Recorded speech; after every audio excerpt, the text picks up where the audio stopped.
En fait, on dirait que 24 heures sur 24, j'aime ça être coach mais sa vie, tu sais. Il y a des idées, je vois des idées qui m'inspirent, je lis quelque chose, je le prends en note. Ce que je fais, c'est que je m'envoie ça toujours sur ma boîte Messenger. Elle est remplie de choses que je pourrais parler avec mes savis, tu sais. Mais mon occupation principale, que j'adore aussi, c'est d'être enseignant. Moi, je suis enseignant au secondaire en maths. J'ai un bac en maths, enseignement des maths et de la géographie.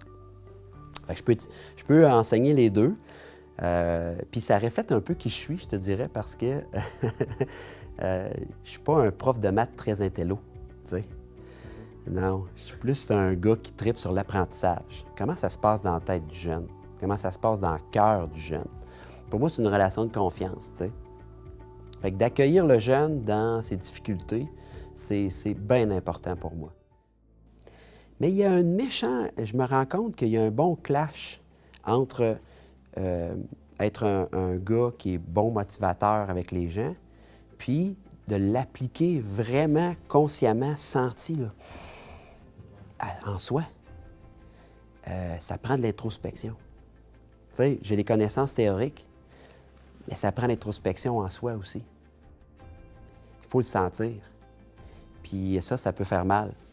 Tu sais, on apprend, il y a une doctrine qui dit qu'on apprend dans la douleur. C'est un peu vrai. Quand on est vraiment tanné, là, on a une claque, tu sais, la vie nous donne une claque sur la gueule, là. C'est là qu'on avance. C'est là qu'on avance.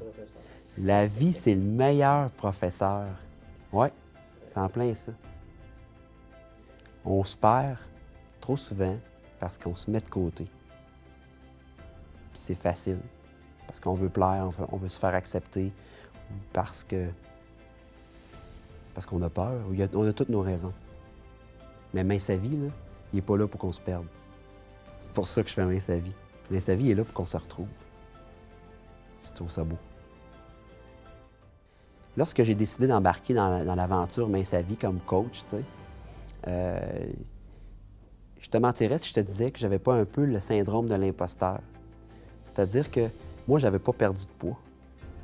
Par contre, j'avais plein de bonnes intentions, tu sais. Puis je voulais aider les gens avec ce que je connaissais théoriquement de la motivation, c'est sûr. Je voulais continuer aussi à lire. Puis j'ai vraiment compris c'est quoi l'aventure Main sa vie, pour moi comme coach, là, lorsque je suis parti en tournée. Lorsque j'ai vécu les camps d'1 jour puis de 3 jours. Sais-tu pourquoi? C'est parce que j'ai rencontré les gens. Quand j'ai rencontré les gens, je les ai écoutés. J'ai trouvé ça touchant. J'ai trouvé ça fascinant. Comment tout le monde veut être heureux. Comment tout le monde veut être soi, puis être bien. Puis pas juste pour soi, c'est sûr, mais aussi pour les enfants, pour les petits-enfants, pour son conjoint. Tu sais, pour... Fait que moi, ça m'a jeté à terre de rencontrer les gens. Là, wow, il y a eu un déclic en moi. Écoute, j'ai vu, sans nommer les personnes, tu sais, j'ai vu un duo mère-fils venir camp après camp, se motiver, puis être là, puis donner leur max. J'ai rencontré des gens qui vivent le cancer ou se sortent tranquillement du cancer, puis ils veulent être soi. Ils veulent plus. Ils veulent être libres de la maladie, de la médication. Puis ils sont résilients. Puis leur énergie, moi, en tout cas, m'a beaucoup touché. Il y a une course. On a fait une course Main sa vie. C'était vraiment hot. L'énergie qu'il y avait là, c'était capoté. Puis, il y a une femme qui est venue me voir avec sa canne. Cette dame-là, bien sûr, avait un surplus de poids important. Et de me dire, tu me connais pas, je t'ai vu, moi, à la TV. Mais elle dit, t'es tellement important pour moi. Et de me dire, tu sais, Sébastien, elle dit, pour être bien avec moi, pour être en santé, là, elle dit, j'ai beaucoup de poids à perdre. Elle dit, tu sais, j'ai déjà perdu 100 livres. Hey, là, moi, j'étais touché. Tabarnache. Moi, je viens ébranler, je viens sans mots dans ce temps-là. Tu sais. Fait que je fais juste écouter. Je fais juste être bienveillant, tu sais, puis être touché par ça. Puis je trouve ça formidable. Parce que je sais qu'elle a fait du chemin. Elle a passé à travers quelque chose, là, 100 livres. Et ça s'est pas fait en un mois, là. Il y a eu des doutes, puis Fait que, mais elle a fini par me dire, aujourd'hui, là, je suis là parce que c'est important pour moi. Je veux faire le 5 km marche. Je faisais un tour du lac, tu sais, 5 km. Mais elle dit, la prochaine fois, elle dit, ce que je veux, c'est de courir. Oh, qu'elle a fait ma journée, tu sais, et que j'ai été touché. Et un autre déclic. Et de ce fait-là, la voir finir. À la fin, tout le monde l'a accueilli, tout le monde criait.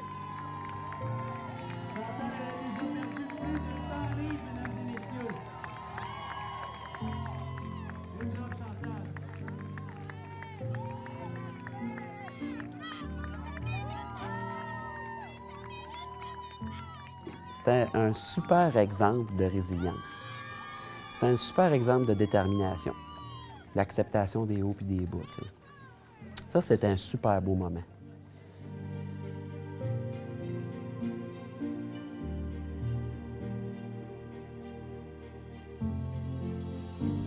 Les autres beaux moments qui m'ont touché aussi, c'est sûr, toutes les rencontres, là, tu sais, quand je suis allé visiter les gens dans les villes, quel accueil, tu sais, quelle écoute. C'était génial. Mais dans les camps d'un jour comme les camps de 3 jours, quand on faisait les exercices, oh, pelaille, la vague, ça faisait la vague d'énergie. Ces gens-là se donnaient 190 000 %. Tu comprends? Ça m'a touché. Il n'y a personne de lazy là-dedans. Là. Il n'y a personne de pas courageux là-dedans. Là. Hey, il y avait des gens avec des braces, c'est sûr. Quand tu as un surplus de poids, Christy, c'est une autre affaire. Tu n'es pas libre de tes mouvements. Tu n'es pas libre de toute ta santé non plus. T'sais. Il y a des bobos qui peuvent s'installer. Puis ils veulent se libérer de ces bobos-là. Tabarouette que j'ai trouvé ça beau. Ouais. On me demande souvent comment je peux faire pour garder ma motivation. Ça, c'est la question qui me revient très souvent. Comment tu fais pour garder la motivation, Sébastien? Tu es un spécialiste de la motivation. Là, tu dois avoir des trucs. Premièrement, j'ai pas de baguette magique. Ça n'existe pas. Deuxièmement, la motivation, ça fait toujours ça. C'est normal. On peut me poser la même question sur le bonheur. Comment tu fais, toi, pour être heureux? On n'est pas heureux. Ben, en fait, ce que je dirais, c'est que oui, je suis heureux tout le temps. Parce que j'ai accepté que ça fait ça comme ça. T'sais, j'ai des moments de joie. Quand je suis le top de la montagne, des fois, j'ai des moments de joie, des moments d'émotion. C'est la même chose pour la motivation. Je pense que c'est normal qu'il y ait des hauts et des bas. Moi, il y a plein de choses. Je te dirais qu'entre autres, si tu n'as pas de routine, selon moi, si tu ne t'installes pas une routine, c'est très difficile d'être motivé. Tu sais? Si tu n'as pas le désir de te créer une routine puis de la suivre, la démotivation ou la motivation ne se présentera pas. Moi, j'en ai une routine. J'en ai une. Elle n'est pas toujours parfaite. C'est-à-dire qu'il y a des fois où la vie me dit « T'es fatigué, Sébastien. Pose-toi donc au lieu de te lever de bonne heure pour aller méditer ou faire tes exercices. » t'sais. Mais pas tout le temps. Repose-toi donc au lieu d'aller nager. Dans ma routine, j'ai mis de l'exercice. Puis j'ai décidé un peu comment je filais. Je peux aller nager, je peux aller courir, je peux aller tout dépendant. J'aime bien m'inscrire aussi à des choses, des activités. Ça me permet de garder le cap. T'sais? Ça me donne une discipline. Tu sais, j'ai fait, ça aussi c'est important. La routine, si tu n'as pas de routine, c'est pas facile. L'autre chose, c'est la discipline. La discipline de garder ta routine, mais la discipline de te sortir de ta zone de confort. La discipline de mettre tes souliers pour y aller. C'est pas tout le temps facile. Ça me tente pas tout le temps. Là. Non. Mais plus je le fais, écoute bien ça. Écoutez Écoutez bien ça. Plus je le fais, plus il y a une habitude qui se crée. Plus ça devient comme un mode de vie. Puis ce mode de vie-là, là, il est cool, il est le fun. Tu sais, ça fait du bien. Pour moi, manger santé, maintenant, c'est une habitude. Tu sais, je fais mon menu, là, puis il n'y a pas de junk là-dedans. C'est pas difficile. C'est pas difficile. Puis c'est bon, puis c'est coloré, puis je me pose plus la question. C'est vraiment imprégné. Oui, des fois, j'ai une rage de chips, j'ai une rage de chocolat, une rage de salé puis de sucré, on va dire. Mais il y a deux questions que je me pose. Je suis en manque d'énergie. Tu sais, j'ai-tu besoin d'énergie? Bien, je vais aller en chercher une bonne. Puis la deuxième, c'est: es-tu nerveux, mon Sébastien? Y a-tu de quoi qui t'insécurise? Puis là, je fais: ah, ouais, OK. Ouais, j'ai une grosse semaine. Tu sais, on est tous pareils. Donc, pour garder la motivation, routine. Moi, là, routine. Discipline. Ça a l'air un gros mot, discipline, là, mais c'est d'y aller pareil parce qu'on sait qu'après ça, on va être content. C'est juste ça. J'utilise souvent le mot résilience. Puis il y a des personnes qui m'ont demandé: Sébastien, tu sais, en dedans de moi, je pense que je sais c'est quoi être résilient, mais toi, t'en penses quoi? La première fois que quelqu'un m'a demandé ça, tu sais, il a fallu que je prenne un temps de réflexion pour aller en dedans de moi, tu sais. Puis je te dirais que l'important pour moi, si je parle de résilience, c'est de se relever, même si on tombe. Pour moi, l'important, parce qu'on peut plonger. Il peut nous arriver de plonger dans la vie. L'important, c'est de ne pas rester sous l'eau. C'est ça, la résilience. La résilience, pour moi, ça peut s'illustrer aussi par... c'est drôle. Ça s'illustre par une scène de Rocky V, où Rocky, qui est à la retraite maintenant, parle à son fils, puis qui dit qu'il n'y a personne qui frappe aussi dur que la vie. Personne. L'important. Et ça, c'est très touchant. C'est drôle, c'est un personnage, hein, mais moi, ça m'a touché, cette scène-là. Il n'y a personne qui frappe aussi fort que la vie. L'important, c'est d'être capable d'encaisser puis d'avancer quand même. Puis, c'est pas vrai que ça va toujours bien. Puis on est toujours motivé dans le piton, puis que... Mais d'être capable d'être passé de continuer à avancer quand même. Puis de trouver des solutions, puis d'apprendre, puis des fois de pleurer, puis de mettre un genou à terre, puis de se relever. Ça, pour moi, j'ai beaucoup de respect pour ça. Beaucoup. Puis c'est ça pour moi, la résilience. C'est une nouvelle année qui commence. Et puis, ce que je souhaite de tout mon cœur aux gens, c'est de penser. Je vous souhaite de penser à vous. C'est ça que j'ai le goût de dire à la clientèle Mince à Vie.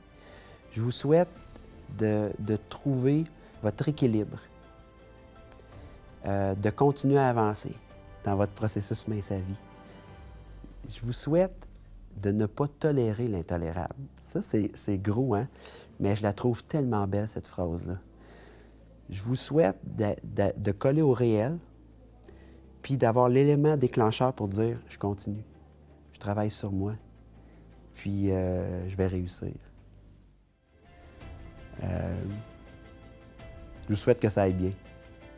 Puis je suis sûr que ça va bien aller. Fait que je vous en souhaite toute une. La santé en masse. Ça me fait plaisir.